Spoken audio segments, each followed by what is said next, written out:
라야 그 그 유료야 말이야. 너 생게 네바서 뭐 네사가 유료야 말이야. 타바셔를 루트 찍었다고 그래. 타바셔를 배 루트도 상처는 저 루리가 말이야.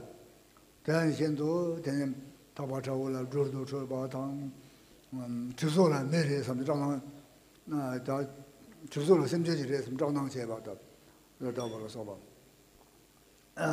그 된대지래요. 그래. 거기는 공천이 저 저는 내가 또 욕하고 그래 요래. 그거 있나? 실 주변에 봐 실례라래. So even though grasping at the self is a delusion, but it's a type of delusion that is quite not that difficult to understand. And this is because even though we have this strong grasping at the self, but it comes from something which doesn't have true object, true existence for the object. And this is very much like the looking at a colorful robe, because sometimes when we see a colorful rope, we might think there's a snake, but actually snake doesn't exist there. In the same way, sometimes in the night, when we see certain shadows, we think there's certain type of animals, but then actually these animals are actually only delusion. They don't exist there. So in the same way, when we have grasping at the self, the object of self doesn't actually exist. But even though it doesn't exist, we have been very familiar with this grasping at the self. र त्यसरी नै हामीले जुन यो हाम्रो जड छ, हामी भ्रमित हुने जड या हामीले सबै हामी प्राणीहरू सबै भ्रमित हुने जड जुन हामीले भन्यौं, आत्मालाई आत्मा अनात्मलाई आत्मामा हामीले जुन हाम्रो चित्तले त्यसलाई पकडमा राख्छ या त्यसमा हामी मोह या हामीले नभएको त्यसको अनस्तित्वलाई पनि अस्तित्वमा हामीले लिन पुग्छौं। त्यस कुरा हामीले त्यसलाई बुझ्ने हो भने त्यति गाह्रो पनि छैन। उदाहरण स्वरूप हामीले बुझ्ने हो भने त्यो भ्रम कस्तो भ्रम हो भने हामीले रंगीन धागो या कुनै रंगीन मोटो धागो जस्तो हामीले देख्यौं भने त्यसलाई कहिलेकाहीँ हामीले साप हो भनेर हामी भ्रममा पर्छौं र त्यसलाई धागो त्यो वास्तविक रूपमा त्यो एउटा साप भए तापनि धागो भए तापनि हामीले त्यसलाई सापको रूपमा हेर्ने गर्छौं या सापको रूपमा हामीले त्यसलाई लिने गर्छौं र त्यो एउटा भ्रम हुन जान्छ र त्यो विषय जुन धागो छ त्यो साप नभए तापनि हाम्रो आफ्नै भ्रमले गर्दाखेरि या हाम्रो चित्तले गर्दाखेरि हामीले त्यस्तो देख्न गएका हुन्छौं र त्यसरी नै कहिलेकाहीँ हामी साँझपख छायाहरू देख्दाखेरि हामीलाई आफ्नो चित्तको त्रासले गर्दाखेरि हामीले त्यसलाई पशुको रूपमा या अरू जन्य जन्तुहरूको रूपमा पनि देख्ने गर्छौं र ती सबै हाम्रो चित्तको एउटा पाटो नै हो। त्यसले हामीले देखेको सबै हाम्रो भ्रम नै हो।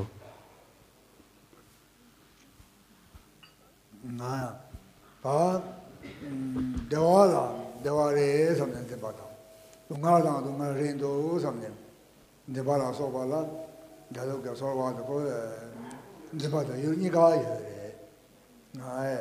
네 다되니 아제나 봐발라 네 매버시 발라 대서 유럽 대서 갈리로 그 이제 니가 요와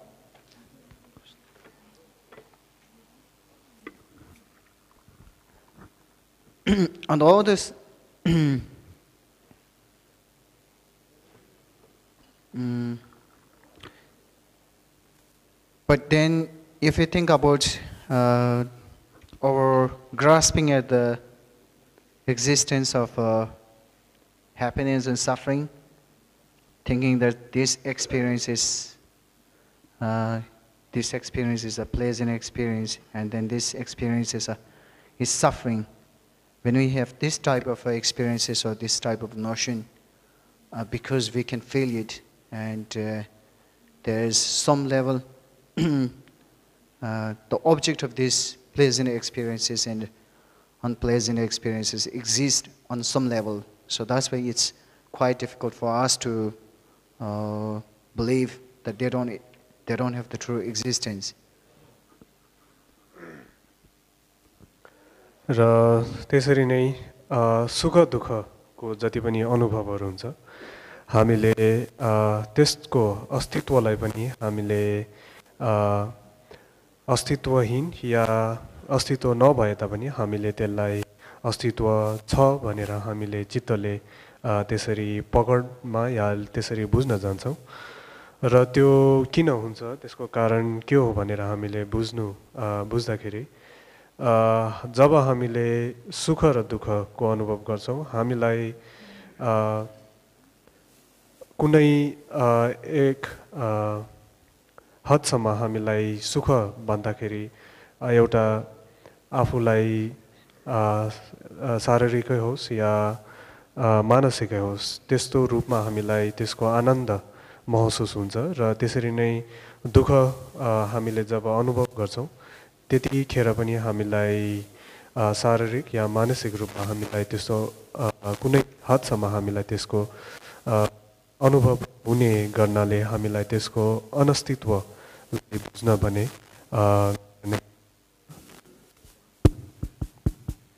तर स्वाभाविक रूपमा त्यो अस्तित्वहीनै हुन्छ।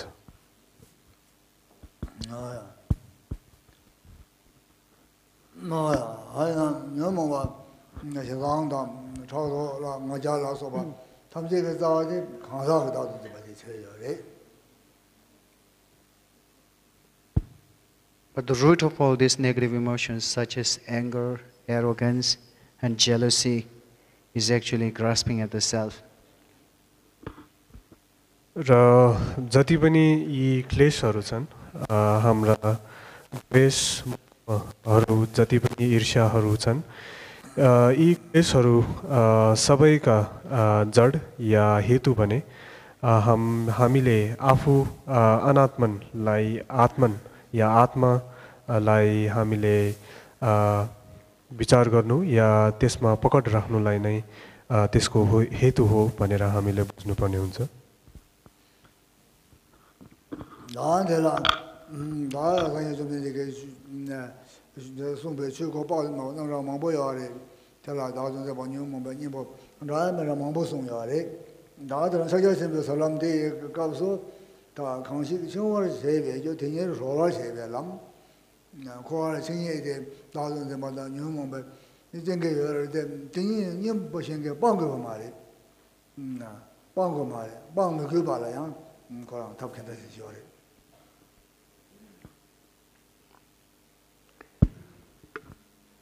So Buddha, he turned the wheel of Dharma, and there are countless teachings that were given by Buddha.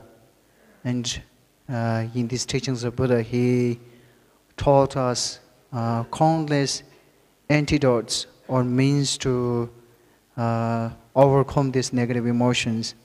But then in the tradition of Mahamudra, there's a quote which says that whatever binds us can be used as a means to release us. Whatever binds us can be used as a means to release us too. So in this sense, what he teaches us, according to Mahamudra tradition, is that even though these negative emotions, they bind us or they prison us in this samsara, but in the tradition of Mahamudra, we don't have to try to abandon them. We don't have to try to get rid of them. We can actually use them as a means to overcome these negative emotions. र यसै सम्बन्धमा बुद्ध शाक्यमुनि उहाँले धेरै उपदेशहरू दिनुभएको थियो र यी अनगिन्ती उपदेशहरूमा उहाँले यस्ता क्लेशहरूलाई कसरी हामीले त्याग्ने या यसबाट कसरी हामी मुक्ति पाउने भन्ने विषयमा धेरै प्रतिपक्षहरू यसलाई कसरी हामीले मुक्ति हुने योबाट हामीले कसरी मुक्त हुने भन्ने बारेमा उहाँले धेरै उपायहरू उल्लेख गर्नुभएको छ तर हाम्रो यस महामुद्राको सन्दर्भमा भने हामीले यसमा के भनिएको छ भने महामुद्रामा जुन चीज या जुन वस्तुले हामीलाई या जुन वस्तु हेतुको रूपमा हामीलाई संसारमा अल्झाउँछ त्यही वस्तु नै हाम्रो मुक्तिको जड हुन सक्छ भनेर महामुद्राको हाम्रो धर्ममा त्यस्तो उल्लेख गरेको छ र त्यसको अर्थ भने सूत्र र अरू ग्रन्थहरूमा जसरी हामीले क्लेशलाई त्याग्नुपर्छ भनेर हामीले त्यसको प्रतिपक्षलाई त्याग्ने उपायहरू हामी अभ्यास गर्छौं महामुद्रामा भने हामीले त्यस प्रकारको अभ्यास नगरी जुन हेतुले जुन जडलाई संसारमा अल्झाउँछ त्यही हेतुलाई नै हामीले प्रयोग गरी हामी संसारको जन्जाल या संसारको दुःखबाट मुक्त हुन सक्छौं भन्ने महामुद्राको उपदेश हो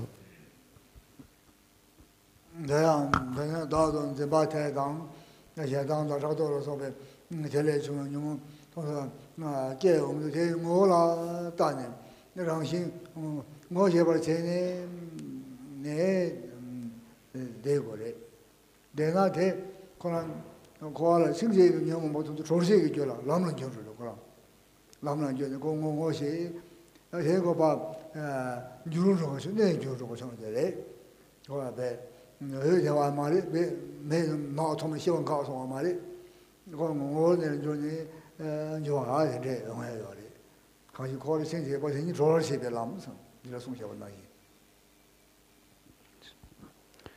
So understanding this, when we practice Mahamudra, we can look at the nature of our grasping at the self and also other types of negative emotions that arises.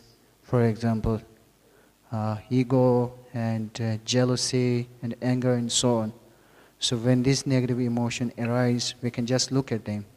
And what happens is, if you just look at them, even though this negative emotion, they are the ones that really bind us in this samsara. But then, if we just look at their nature and try to understand the nature of these negative emotions, then these very negative emotions, they become the means for us to release from samsara.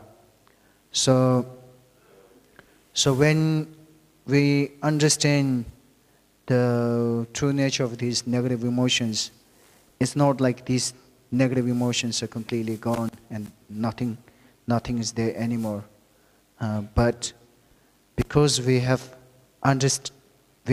realized, or we have recognized the nature of these negative emotions, so that's why they don't serve as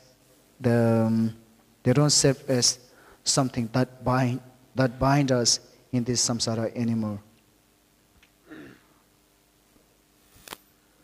र हामीले महामुद्राको अभ्यास गर्ने क्रममा जति पनि यी क्लेशहरू छन्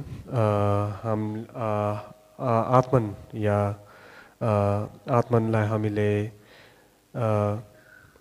अनात्मनलाई आत्मनको रूपमा हामीले हेर्ने वा जति पनि क्लेशहरू अहंकार ईर्ष्या या मोह जस्ता जति पनि क्लेशहरू छन् ती सबैका स्वभावलाई हामीले हेर्नुपर्छ या त्यसको स्वभावलाई हामीले बुझ्न या ज्ञात गर्न हामीले प्रयास गर्नुपर्ने हुन्छ र हामीले अघि बुझे चाहिँ यी क्लेशहरू सबै हाम्रो सांसारिक जन्जाल या सांसारिक दुःखका जड हुँ र तापनि यसको हामीले स्वभावलाई ज्ञात गर्न सक्यौँ भने या यसको स्वभावलाई हामीले जान्न सक्यौँ भने यो जुन संसारको जड या हेतु छ त्यही नै हाम्रो संसारदेखि मुक्ति हुने मार्ग या सांसारिक दुःखबाट हामीलाई मुक्ति दिलाउने मार्ग हुन पुग्छ।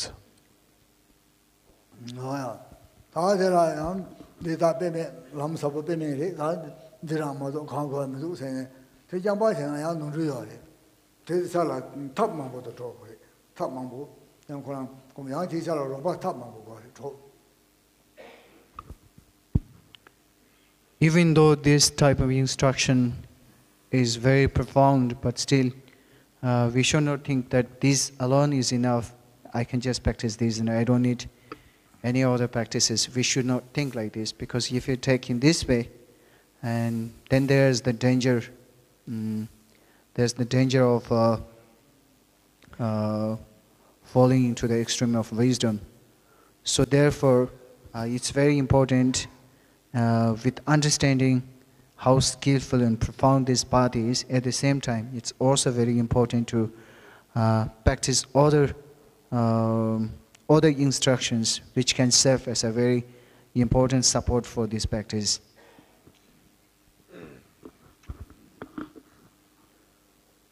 र यसरी नै हामीले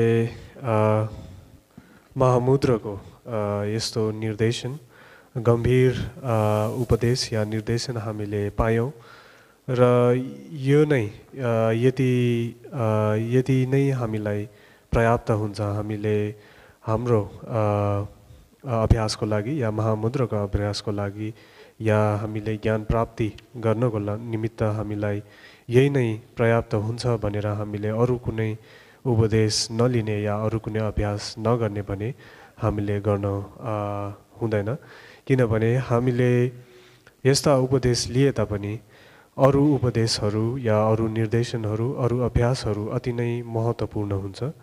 हामीले अहिले यो महामुद्रको उपदेशलाई पालना गरी अभ्यास गरे तापनि हामीले अरु धेरै उपाय र निर्देशनहरूद्वारा अभ्यासहरू गरि नै राख्नुपर्ने हुन्छ र तिनीहरूले हाम्रो मार्ग हाम्रो मुक्ति मार्ग या हाम्रो ज्ञान प्राप्तिको लागि धेरै सहयोग र महत्त्वपूर्ण पनि हुन जान्छ।